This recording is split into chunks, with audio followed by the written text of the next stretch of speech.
പിതാവിൻ്റെയും പുത്രൻ്റെയും പരിശുദ്ധാത്മാവിൻ്റെയും നാമത്തിൽ ആമേൻ. ഈശോ മിശിഹായിക്ക് സ്തുതിയായിരിക്കട്ടെ. യേശുവിൽ സ്നേഹം നിറഞ്ഞ സഹോദരങ്ങളെ എല്ലാവരെയും ദൈവവചനധ്യാനത്തിലേക്ക് നമ്മുടെ കർത്താവായ യേശുക്രിസ്തുവിൻ്റെ നാമത്തിൽ സ്വാഗതം ചെയ്യുന്നു. നമ്മുടെ കർത്താവ് ഈശോ മിശിഹ എല്ലാവരെയും സ്വർഗം തുറന്ന് അനുഗ്രഹിക്കട്ടെ എന്ന് പ്രാർത്ഥിക്കുന്നു. പ്രിയ സഹോദരങ്ങളെ, നമുക്ക് വീണ്ടും കർത്താവിൻ്റെ തിരുവചനം നമുക്ക് ധ്യാനിക്കാം. യാക്കോബിൻ്റെ ലേഖനം 5-ാം അധ്യായത്തിൻ്റെ 1 മുതലുള്ള തിരുവചനം വായിക്കുമ്പോൾ നമുക്ക് ഇപ്രകാരം കാണുവാൻ സാധിക്കും. ധനവാന്മാരെ, നിങ്ങൾക്ക് സംഭവിക്കുവാനിരിക്കുന്ന ദുരിതങ്ങളെ ഓർത്ത് ഉച്ചത്തിൽ നിലവിളിക്കുവിൻ. നിങ്ങളുടെ സമ്പത്ത് ക്ഷയിച്ചു കഴിഞ്ഞിരിക്കുന്നു. നിങ്ങളുടെ വസ്ത്രങ്ങൾ പുഴുവരിച്ചുപോയി. നിങ്ങളുടെ സ്വർണത്തിനും വെള്ളിക്കും കറ പിടിച്ചിരിക്കുന്നു. ആ കറ നിങ്ങൾക്കെതിരായ സാക്ഷ്യമായിരിക്കും. ഇവിടെ ധനവാൻ എന്ന് ഉദ്ദേശിച്ചത് സാമ്പത്തികമായി ഉയർന്ന വ്യക്തികളാണ്.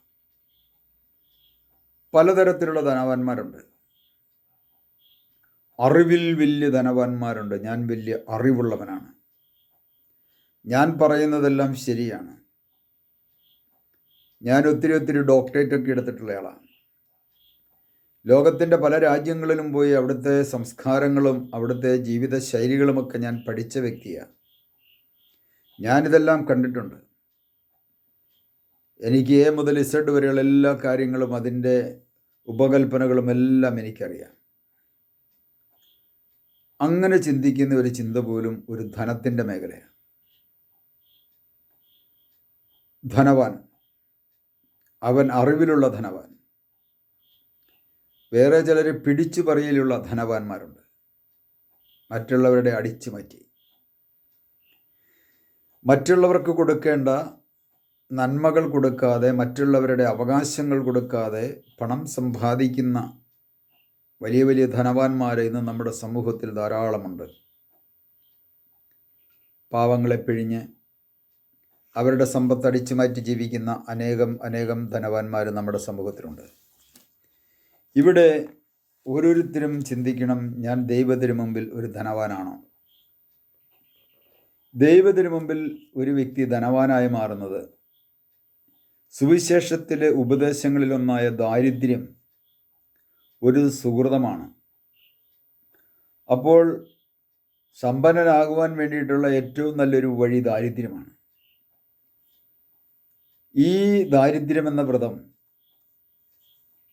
സ്വീകരിക്കുന്ന ഒരു വ്യക്തിക്ക് പാവപ്പെട്ടവന് സഹായിക്കാൻ പറ്റും, പാവപ്പെട്ടവന് നന്മ ചെയ്യാൻ പറ്റും, മറ്റുള്ളവർക്ക് നന്മ ചെയ്യാൻ പറ്റും. അല്ലാത്ത വ്യക്തികളെ സംബന്ധിച്ച് നന്മ ചെയ്യാൻ പറ്റത്തില്ല. അവർ ചിലപ്പം അവരുടെ പേരിന് വേണ്ടിയിട്ട് വലിയ ഉന്നതന്മാർക്കൊക്കെ എന്തെങ്കിലുമൊക്കെ കൊടുത്തെന്നിരിക്കും. ആ കൊടുത്തു കഴിഞ്ഞാൽ പാവപ്പെട്ടവൻ്റെ വീണ്ടും പിഴിയുകയും ചെയ്യും. പിഴിഞ്ഞവർ സ്വന്തം ആ കൊടുത്തതിൻ്റെ 4 ഇരട്ടി അവരുണ്ടാക്കും, യാതൊരു സംശയവുമില്ല. അങ്ങനെ ഉണ്ടാക്കി വെച്ചേക്കുന്ന ധനവാന്മാരെ നോക്കിക്കൊണ്ടാണ് പറയുന്നത്, ധനവാന്മാരെ, നിങ്ങൾക്ക് സംഭവിക്കാനിരിക്കുന്ന ദുരിതങ്ങളെ ഓർത്ത് ഉച്ചത്തിൽ നിലവിളിക്കുവിൻ. നിങ്ങളുടെ സമ്പത്ത് ക്ഷയിച്ചു കഴിഞ്ഞിരിക്കുന്നു. നിങ്ങളുടെ വസ്ത്രങ്ങൾ പുഴുവരിച്ചിരിക്കുന്നു. നിങ്ങളുടെ സ്വർണത്തിനും വെള്ളിക്കും കറ പിടിച്ചിരിക്കുന്നു. കിലോ കണക്കിന് സ്വർണം വലിച്ചു വാരിക്കൂട്ടി വെച്ചേക്കുന്ന ധനവാനെ സംബന്ധിച്ചിടത്തോളം അവൻ ഈ ഭൂമിയിൽ അവസാനം അവൻ ഒറ്റപ്പെടും. അവൻ എത്ര സ്നേഹിക്കുന്ന ഭാര്യയുണ്ടെങ്കിലും മക്കളുണ്ടെങ്കിലും അവസാനം അവൻ ഒറ്റപ്പെട്ട ഒരവസ്ഥയിലെത്തും. അവൻ്റെ തൊലിയൊക്കെ ചുക്കിച്ചുളിഞ്ഞ് അവനെണീക്കാൻ ഏറ്റു നടക്കാൻ പറ്റാത്ത ഒരു സാഹചര്യം വരുമ്പോൾ അവൻ ഒറ്റപ്പെടും. അവനുണ്ടാക്കി വെച്ചതും വലിച്ചു വാരിക്കൂട്ടിയതും ആർക്കു വേണ്ടി പോകും? ആരുടെ കയ്യിലേക്ക് പോകും?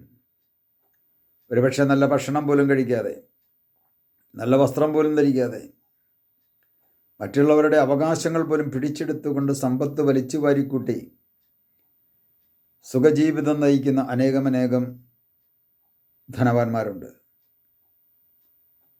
മറ്റുള്ളവരുടെ അവകാശങ്ങൾ പിടിച്ചെടുത്തുകൊണ്ട് സുഖജീവിതം നയിക്കുന്നവർ.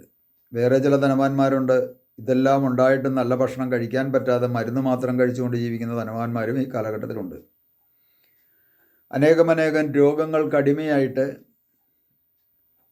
ഓരോ ദിവസവും 10,000 രൂപ ആസ്പത്രിയിൽ കൊടുത്തുകൊണ്ട് മരണം കാത്തു കിടക്കുന്ന അനേകം ധനവാന്മാരുണ്ട്. നമ്മുടെ സമൂഹത്തിൽ. ഒരു വശം വലിച്ചു വാരിക്കൂട്ടി, മലയോളം വലിച്ചു വാരിക്കൂട്ടി ഇതിൻ്റെ ഒരു മൂലയെ ഇപ്പോൾ കൊടുക്കുന്നുള്ളൂ. പക്ഷേ ഇവിടുന്ന് പോകാൻ നേരത്ത് അവൻ ഒറ്റയായിരിക്കും. എത്ര വലിയ സ്നേഹിക്കുന്ന ഭാര്യയുണ്ടെങ്കിലും, എത്ര വലിയ സ്നേഹം പങ്കിടുന്ന മക്കളുണ്ടെങ്കിലും, അവസാനം ഇവരൊക്കെ തള്ളിപ്പറയും. ഇവർക്കൊക്കെ അവസാനം ഈ പറയപ്പെട്ട ധനവാനോട് പുച്ഛമായി മാറും. ഏറ്റവും വലിയ കോടീശ്വരനായിട്ട് ജീവിക്കുന്ന ഒരു വ്യക്തിയാണ്, മക്കൾക്ക് കോടികൾ സമ്പാദിച്ച വ്യക്തിക്ക് ഒരു സ്ട്രോക്ക് വന്ന് തളർന്നു പോയി. ഡോക്ടർമാർ പറഞ്ഞ രക്ഷയില്ല.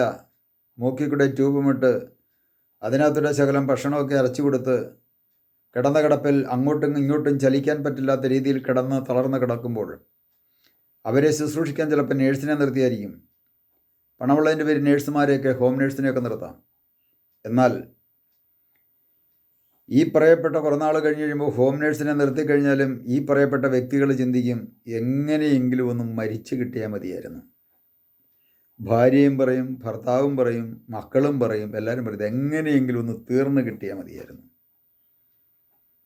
അവസാനം ഒറ്റപ്പെടുമ്പോൾ കർത്താവ് മാത്രമേ ഒരു വ്യക്തിയുടെ ജീവിതത്തിൽ ഉണ്ടാവുള്ളൂ. അത് തിരിച്ചറിയണമേ. ഇതുകൊണ്ടാണ് കർത്താവ് ഈ വചനങ്ങളെല്ലാം നമുക്ക് തരുന്നത്. നിങ്ങളുടെ വസ്ത്രങ്ങൾ പുഴുവരിച്ചു പോയി, നിങ്ങളുടെ സ്വർണത്തിനും വെള്ളിക്കും കറ പിടിച്ചിരിക്കുന്നു. ആ കറ നിങ്ങൾക്കെതിരായ ഏറ്റവും വലിയ സാക്ഷ്യമായിരിക്കും ദൈവത്തിന് മുമ്പിൽ. അതുകൊണ്ട് പ്രിയ സഹോദരങ്ങളെ, നമ്മുടെ ജീവിതത്തിൽ ദൈവത്തിന് മുമ്പിൽ നിന്ന് ആത്മപരിശോധന ചെയ്യണമേ. ഇന്നോരോ വിശ്വാസിയും പരിശുദ്ധ സഭയിൽ സമ്പത്ത് വലിച്ചു വാരിക്കുട്ടി വെച്ചേക്കുന്ന ധനവാന്മാരായിട്ടുള്ള വ്യക്തികളുണ്ടെങ്കിൽ അവർ ഈ വചനമൊന്ന് ഓർക്കണമേ. നന്നായിരിക്കും.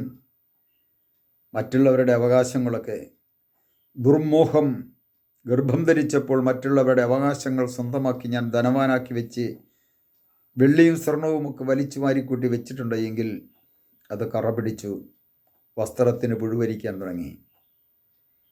ദൈവത്തിന് മുമ്പിൽ ആത്മപരിശോധന ചെയ്ത് നമുക്ക് പ്രാർത്ഥിക്കാം. കർത്താവായ യേശുവേ, ഞങ്ങളുടെ ജീവിതത്തിലേക്ക് നിന്ന് തിരിഞ്ഞു നോക്കുവാൻ, ധനവാനായതിൻ്റെ പിന്നിലെ കാര്യങ്ങളൊന്ന് പുറകോട്ടൊന്ന് ചിന്തിക്കുവാൻ, മറ്റുള്ളവരുടെ അവകാശങ്ങൾ സ്വന്തമാക്കി, സമ്പത്ത് സ്വന്തമാക്കി, മറ്റുള്ളവരുടെ സ്വർണം സ്വന്തമാക്കി, വെള്ളി സ്വന്തമാക്കി കൂട്ടിവെച്ചിരിക്കുന്ന ആ സമ്പത്തെല്ലാം ക്ഷയിച്ചു എന്ന് അരുളി ചെയ്ത കർത്താവേ, വസ്ത്രത്തിന് പുഴുവരിക്കാൻ തുടങ്ങിയെന്ന് അരുളി ചെയ്ത കർത്താവേ, ഞങ്ങളുടെ ജീവിതത്തിൽ ഒന്ന് തിരിഞ്ഞു നോക്കുവാനും മാനസാന്തര അനുഭവത്തിലേക്ക് വന്ന് മറ്റുള്ളവരിൽ അങ്ങേ ദർശിച്ചുകൊണ്ട് സമ്പത്തിൻ്റെ മേഖല പങ്കുവെച്ച് അവിടുത്തെ മാർഗത്തിൽ സഞ്ചരിക്കുവാനുള്ള കൃപയും അനുഗ്രഹവും ഞങ്ങൾക്ക് ഓരോരുത്തർക്കും നൽകി അനുഗ്രഹിക്കണമേ. പിതാവിൻ്റെയും പുത്രൻ്റെയും പരിശുദ്ധാത്മാവിൻ്റെയും നാമത്തിൽ ആമേൻ.